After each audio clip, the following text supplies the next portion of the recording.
It's like candy, candy. Oh, oh, oh, oh, oh, oh, oh.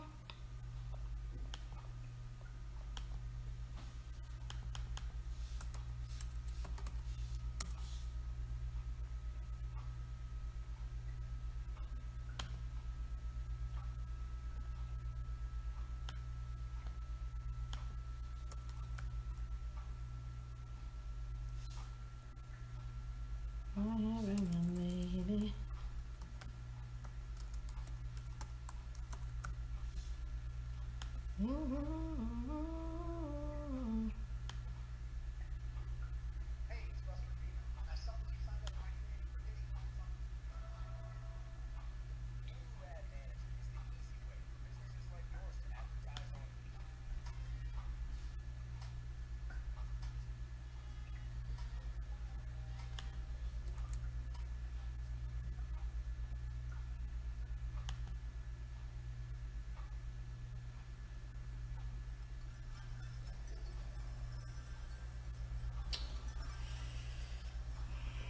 I'm gonna start this live and hopefully I can record it. Let's see how this works.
Okay, I got to start this live because actually this topic has to be addressed. And so I just want to welcome. Sorry guys, I am playing Jodeci. I mean, we have to get back to the old school, to the basics. And I just like Jodeci. Like it's just something about that song, Forever My Lady. Some people may know about that. But anyway, I'm going to actually go ahead and dive into this live tonight, because I think I'm going to actually jump on my personal channel because this particular channel, Instagram at Dasadoll, is a new platform, and I just want to make people more aware about the company Dasaforme. I am the infamous Dasadoll of Atlanta, and hopefully there will be more Dasadolls in different states, and we can have more in the counties in rural areas of Georgia. So we're just very excited to be introducing this new platform. We're also having our Dasa Gents. So we're not going to forget our fellows because, of course, they too are important. So tonight, this is actually the second introduction to our Sexuality Night Talk. And Basically, today I'm going to be pointing out some very basic information and knowledge about sexuality, and the reason why this topic has come about, or the reason why I myself is even talking about this topic, is because years ago I actually wrote a self-help brand. Well, actually I created a self-help brand, and it is called Children Books for Adults. And it's a brand that just encompasses the fact that we adults need to learn things like we were kids. And we are truly big kids that just have more information, and we're older in age, and some of us are mature mentally. So we're just going to kind of dive in and just talk about some basics to why the topic of sexuality is necessary and important just in general. A little bit about myself. I have been practicing as a supervised psychotherapist for over 10 years with family, children, teens. I used to go inside the schools, and previous the pandemic, go inside the schools and just have one-on-one conversations with teenagers. And this issue, well, is something that I actually identified after I wrote the first self-help book, which I am very excited to share some of the art from that self-help book on our Dasadoll platform. So just look out for a few of the sexuality wellness art pieces on the website, and I just hope you guys enjoy them. And you can find out more about each image and piece that were created and designed by one of our well-trained sexuality artists, and he actually digitally hand drew the art. So it's just like so beautiful, and it just encompasses the beauties and the diversity of sexuality. So let's just get into really like the real deal. So anytime someone hears sexuality, the first thing they think about is, what is the first thing people think about when they hear sexuality?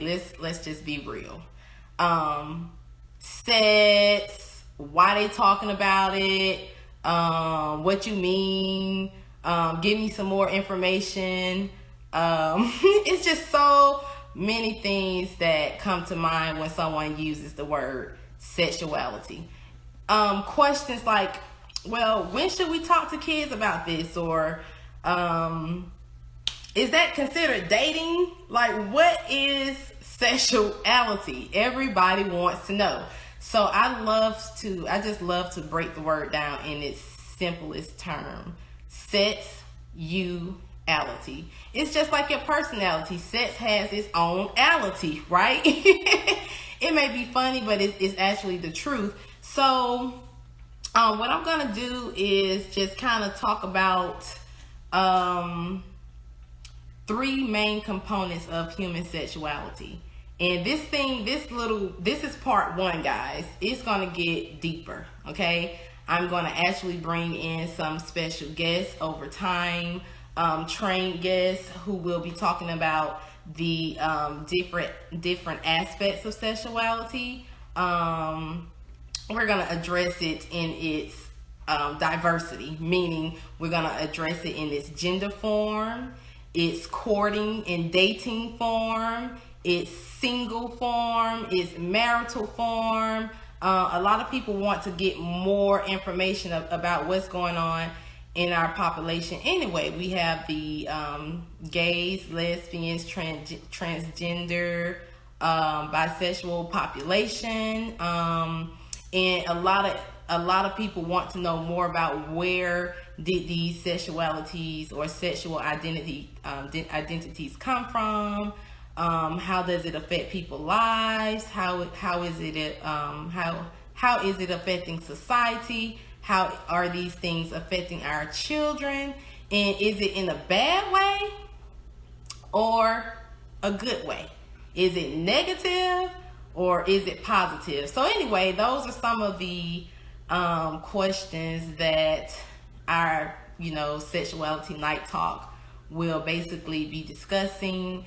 We will be bringing in some good information, and I just hope you guys stick around on Wednesday nights. Right now, we're planning to end the episode on, I think, March the 16th, and that is purposefully, but we'll still show the parts to the night talk, and I hope you guys really get the information that you're looking for. So let's dive into our first component, which is there's 3 components to sexuality, which are we have body image,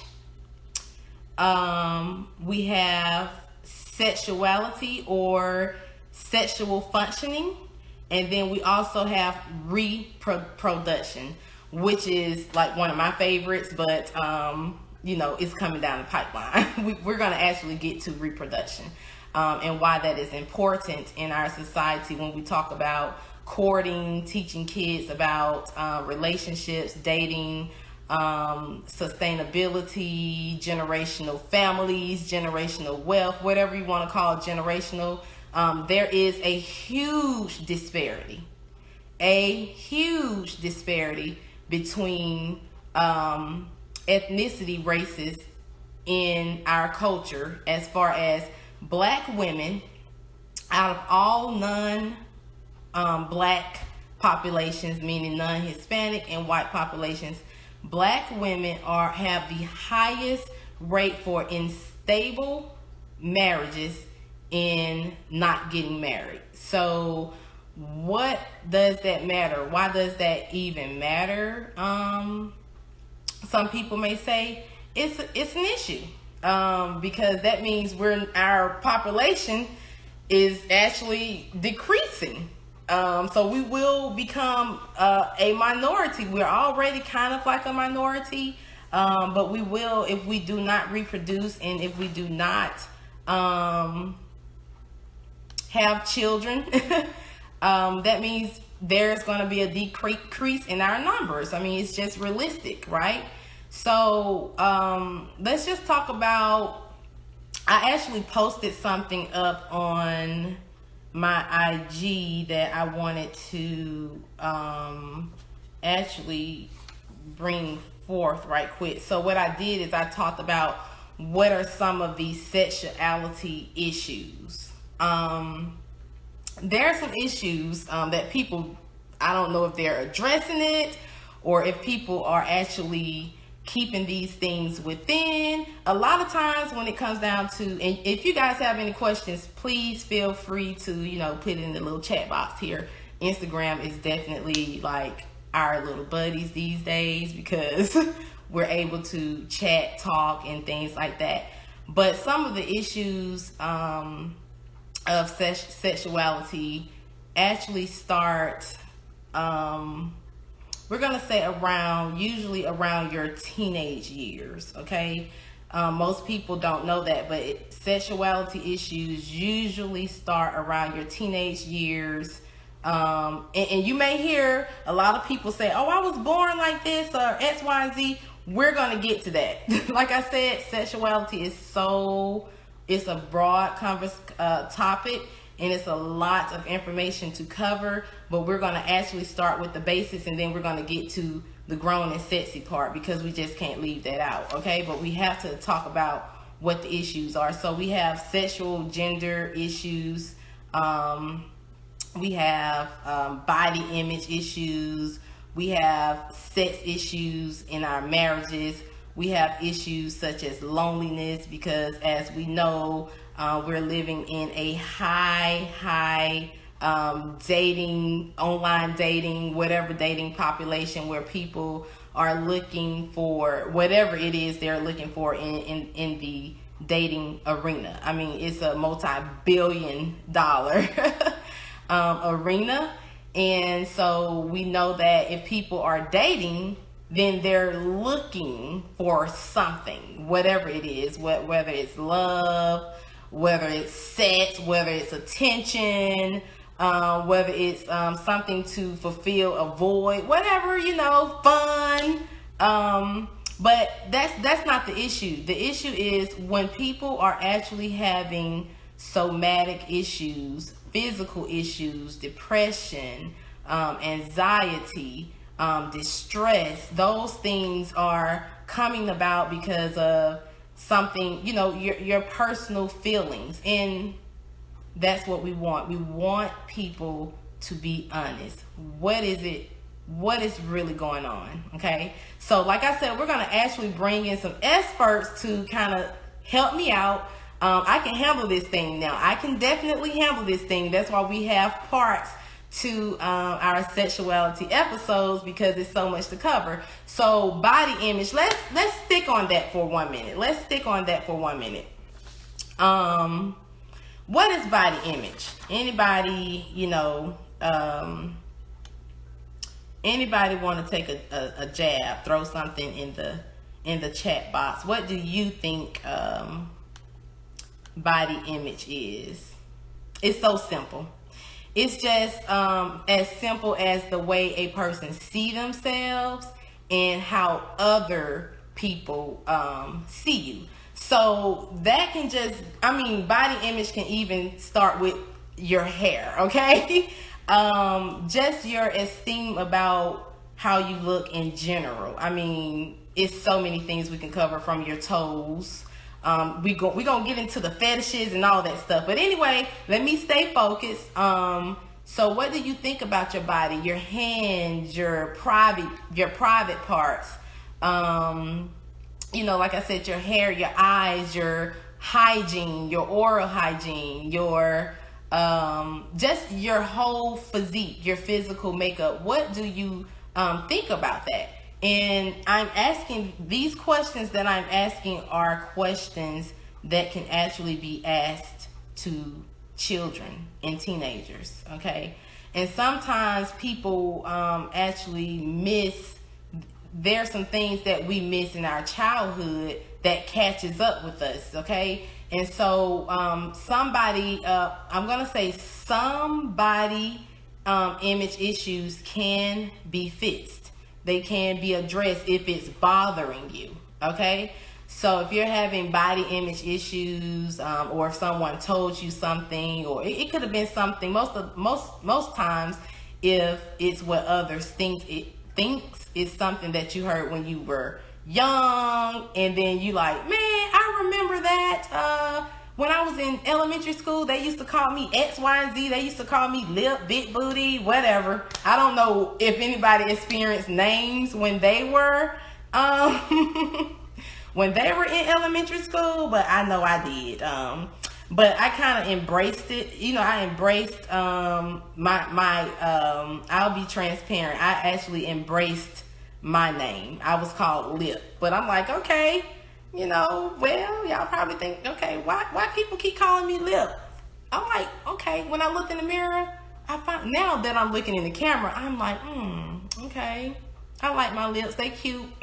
So everybody have different ways to turn on and turn off experiences in a good way or a negative way. Most of the times we want to turn those things into positivities. Now let's just get to the nitty gritty. What about those things that people feel like they actually cannot change about their body image, their looks? Okay, let me see if anybody said anything. Let me see okay, let me just this is uncut. Okay, so let's just bring out the uncut psychotherapist. Okay, so some things and we're going to start off with the male. We're going to do male and female at the time. Don't get me wrong. I do understand that we do have different genders, and that is totally fine. Okay. And the reason why that is fine is because education proves and shows that some are actually born with biological challenges that affect their reproduction, in their hormones and the chemicals in their brains that actually makes them different as far as their gender orientation and how they feel and see themselves. And that is a known fact. That's why it's important really not to just jump off the edge and start judging people.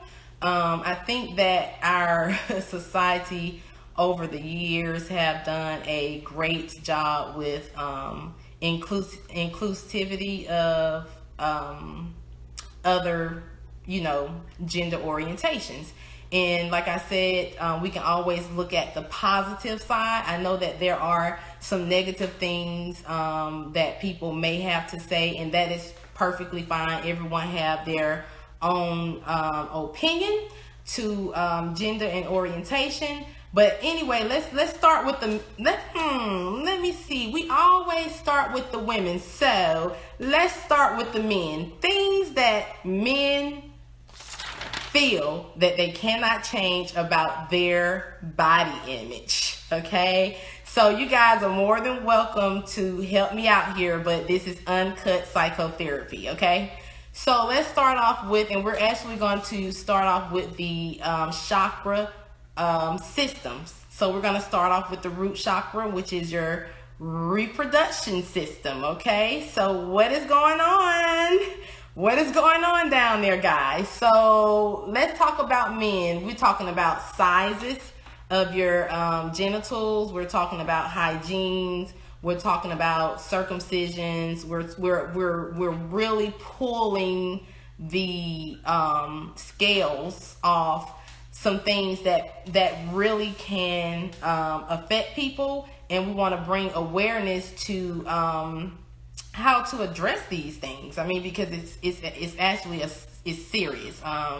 So let's just talk about, well, those are things that people feel like 9 times out of 10 they can't change. Like, I can't change the size of my penis, or if we're talking about sex, which is kind of taboo sometimes in our society when we're talking about it, but we're more than happy to look at it and listen to it in the music videos and look at it on TV. But when we actually talk about it and get to the real deal of things, that's when it starts to get a little touchy. And that's why we're having this conversation for our Sexuality Night Talk. So how do you deal with insecurities?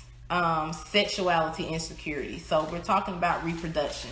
There's a lot of things that actually people can do. Number one, we want to just jot down number one, being honest. What is going on? Number two, okay, men and doctors. I get it. I know men don't like to go to the doctors, but we're going to talk about this circumcision. Okay, so there are men, adult men, teenagers, boys, kids, you can still get uncircumcised, okay? And it's just a preference. It's not something you have to do, but if it's something that's bothering you, you can do it. Women do things all the time. And you guys see it every day with women. We'll go get teeth whitening, we'll go get some breast reductions, we'll go get some what they call those things, I'm still learning terms, the booty injections. Women do things to make them feel good, and there's no judgment. I just always say make sure you do your research, and make sure you research your doctors. Make sure you talk to a professional when you're talking about your health and your reproduction. That is very important. Okay. So anyway, that can be dealt with for people that don't know.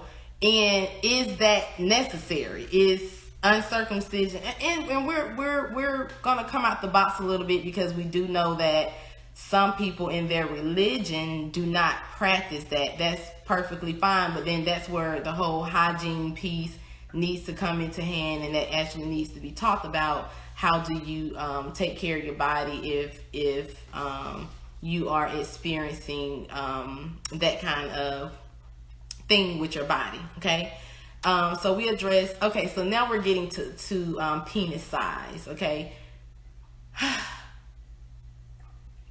Let's not excuse the fact that men are born into the world. I think so. This is why we're actually talking about the basics today.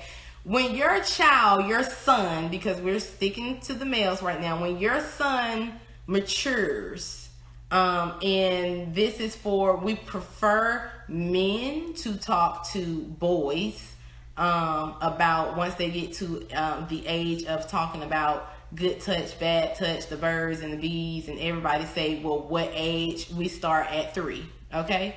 We start at 3 years old, just at least telling what your gender parts are for male, girls and boys, okay? So as adults, we are aware of what's going on with our reproduction, with our organs. And everybody, like I said, everyone has something different going on. So that's why we're just starting down there with your reproduction at your root chakra, just talking about what's going on down there, how to address those things. And as far as like size, usually those conversations start to happen at your adolescent years, okay? I have been a therapist, like I said, for over 10 years, and I actually had to have those conversations with boys, teenage boys, with the consent, of course, of their parents and things of that nature.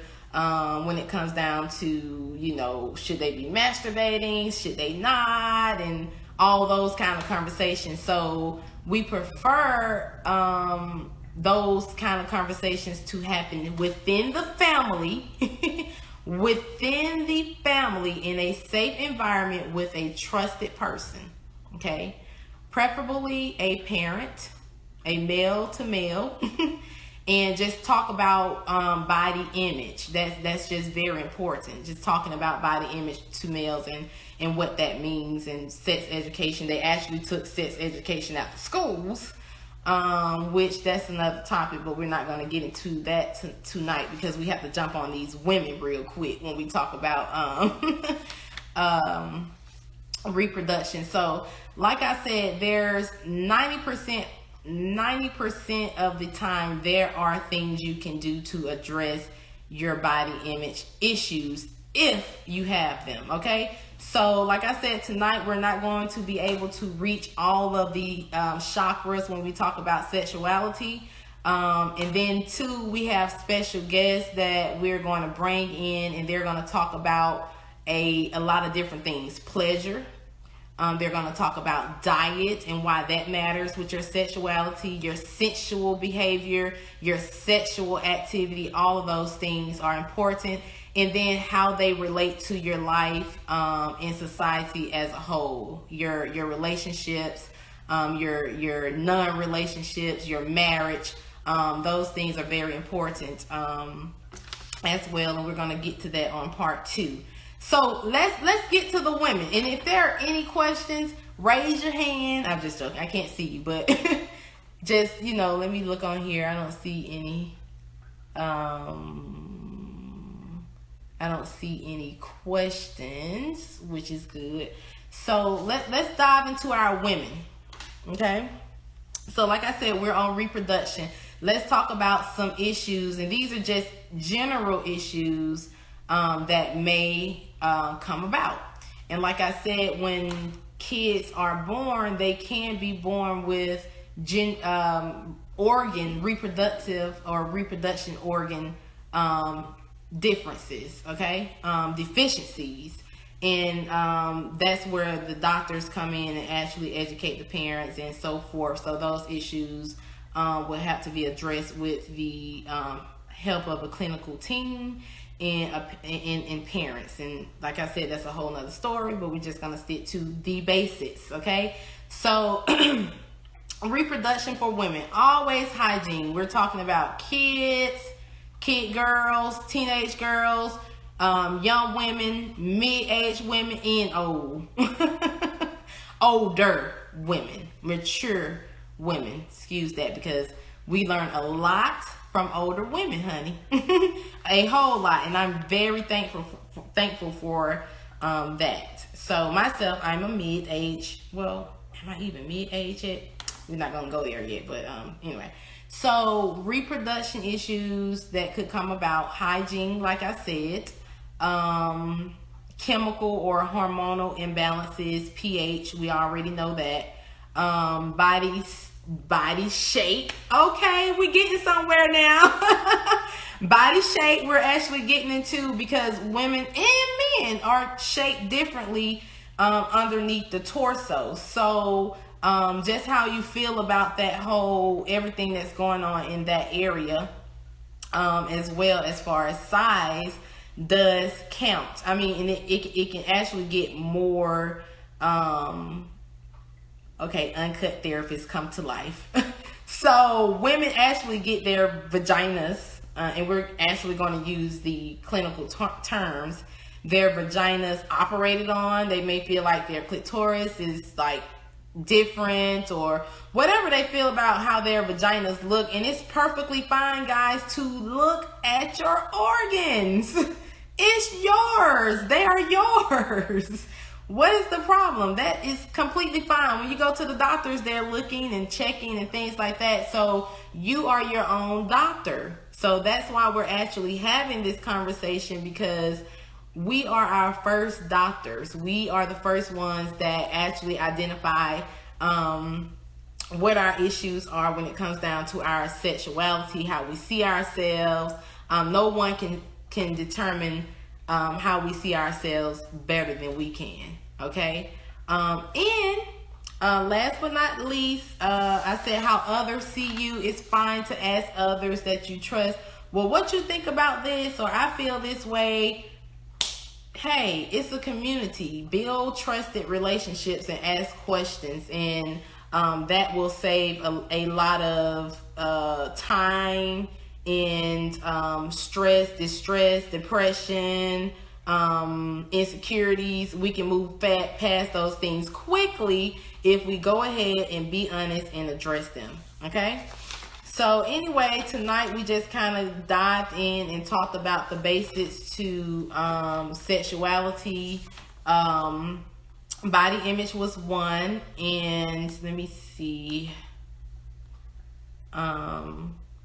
Let's go into sexual functioning, and then I think we're gonna stop with part one tonight. Okay, so sexual functioning, what that means, where that comes from, why is it important? I don't know how many people think that sex is it important? Is it not important? Is it an important conversation to discuss, or is it not? Okay, 9 times out of 10 we're gonna say it's important. Okay, everybody, most times when we talk about sexual or sex functioning, we're thinking in the mature years, like mature age. Let's bring it back. Let's bring it back now. Let's start off with the men.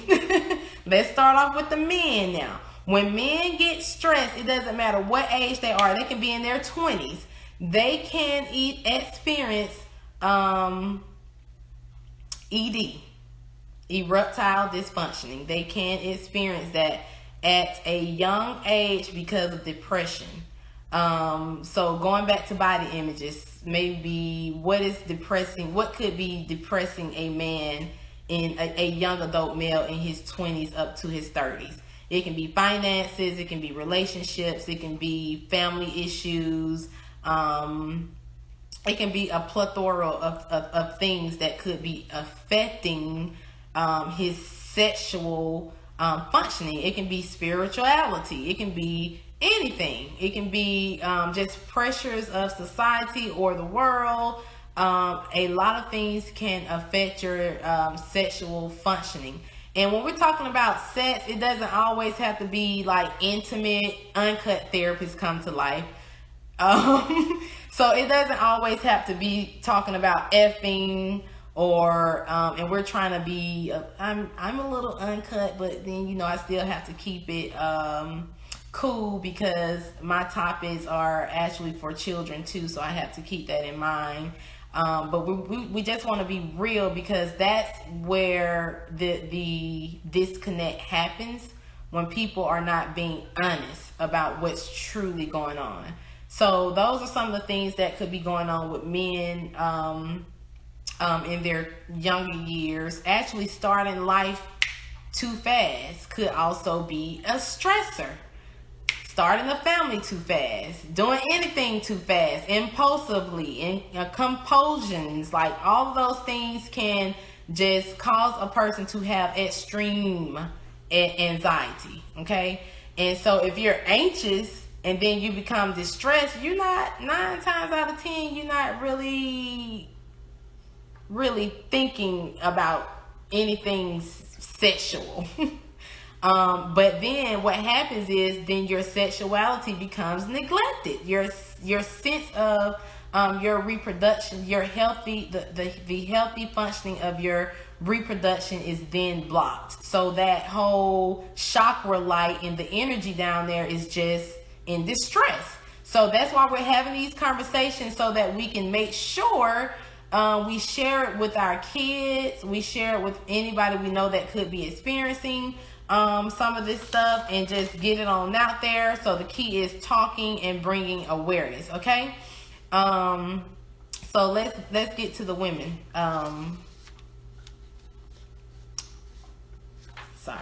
Challenges that could be affecting and you see we skip teenagers, right? Because technically that's a whole different ball game when you start to have sex in your adolescent years, how that affects your sexuality in your young adult years. Yes, it does. Okay. Some of us are still working through our sexual traumas, and let's just be real, or our sexual challenges that we experienced in our adolescent years before young adult hood. And most of the times that's where a lot of sexual trauma happens as kids and in your teenage years. So those things have to be worked through. And in the clinical arena, we call it making sure a teenager or a child gets a psychosexual assessment. You can look it up online. We have Google nowadays. You can just do your own psychosexual assessment, or just, of course, you can come to Dasaforme and get one. But it's just good just to do a check-in if you notice that you have some challenges there, issues there that you would like to address. So there is something clinical that actually addresses psychosexual behaviors, traumas, or concerns. Okay, so for women, same thing as men. What could be causing, and it's so pertinent. It's so pertinent for women too. We're not just shining the light on one gender here, because on this platform is shining the lights on all genders. Okay, because everyone deserves to have they have the right to talk about what they are experiencing. Okay, so for women, like I said, challenges in their young adult years could be anything. It could be insecurities, it can be job, it can be financial, it can be family, it can be any kind of disability. I actually myself grew up with a mother that was disabled. I'm just thankful that she in some form or fashion had a very high self-esteem, so I'm just very thankful for that. But I am aware that there are others that have some struggles and challenges, and so that's why I'm just very excited to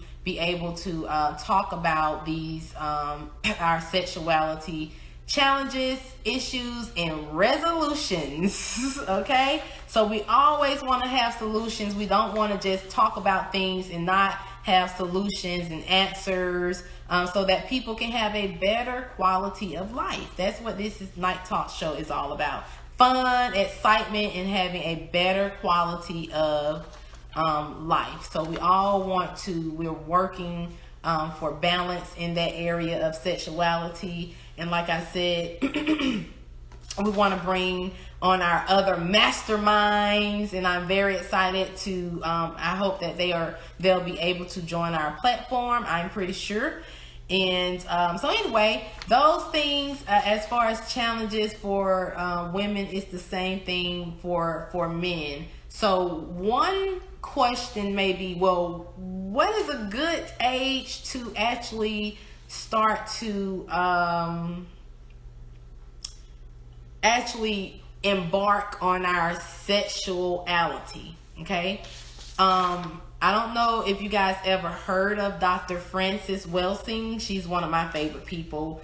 For our culture, or I'm going to say African Americans, her age is 25, because technically that's when our brain actually stops to develop. Okay, age 25.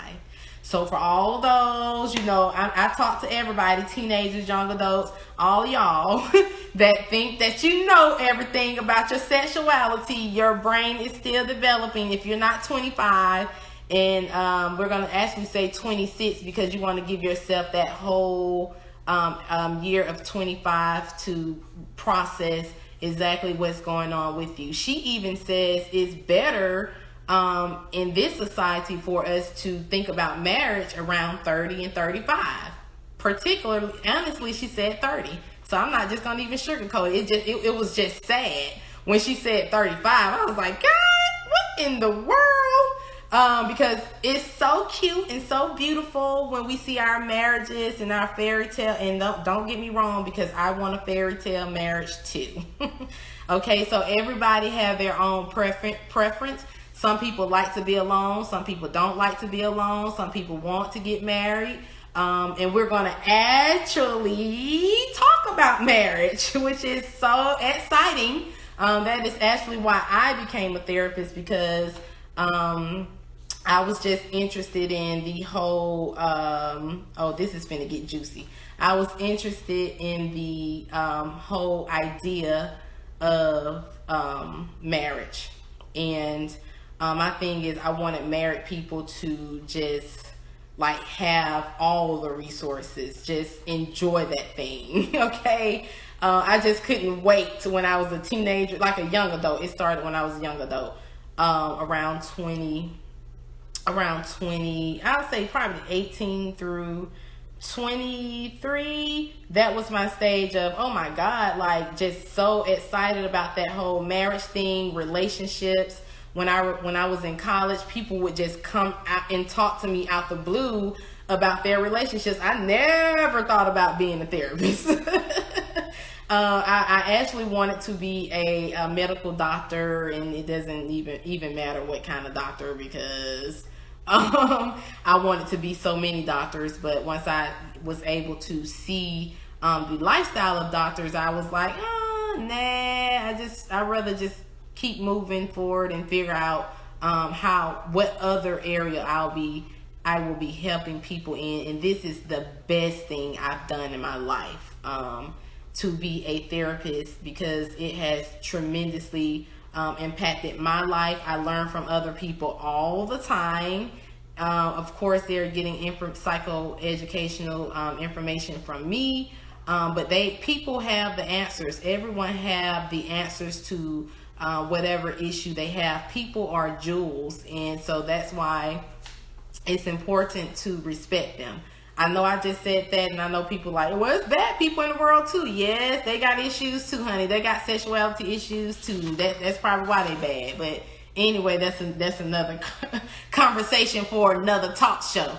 So I hope this evening you guys were able to, if you don't have any questions, we're able to actually enjoy the talk show. And we're going to come back with some more pointers and some more exciting things and conversations to talk about. And I may even have some manipulatives. But before we leave tonight, I just want to leave off with this. Like, please just go back and think about your sexuality in general, how you like to express your sexual behavior, whether it's sensual, sexual, or alone or in a relationship, okay? And I use sensual because, I mean, sometimes people have a little fun in social crowds, and, you know, we like to talk about sex topics and sexualities and all these things. But think about that, and we're gonna actually bring everything in a nutshell and make beautiful flowers out of this whole sexuality night talk at our end part, and I don't know what part that's going to be. Hopefully we have 4 parts to the sexuality night talk, and that won't be the complete end, but because it's so much to cover. Okay, so think about, how do you like to express yourself, or do you not know? Do you have some blockage? Are you worried, concerned, depressed about something about your sexuality? And like I said, if you don't want to put anything up here, you can DM me. We can have a private conversation, or if you would like for me to bring that conversation to our platform, just let me know. But we're actually going to talk about some of those preferences, and it is totally fine. Okay, and so this is the juicy part that I said I was going to save for the end. And it's always going to be a juicy end part to our sexuality night talk, okay? So I know a lot of people want to hear well, let me take that back. I can't just say everybody want to hear something about it, okay?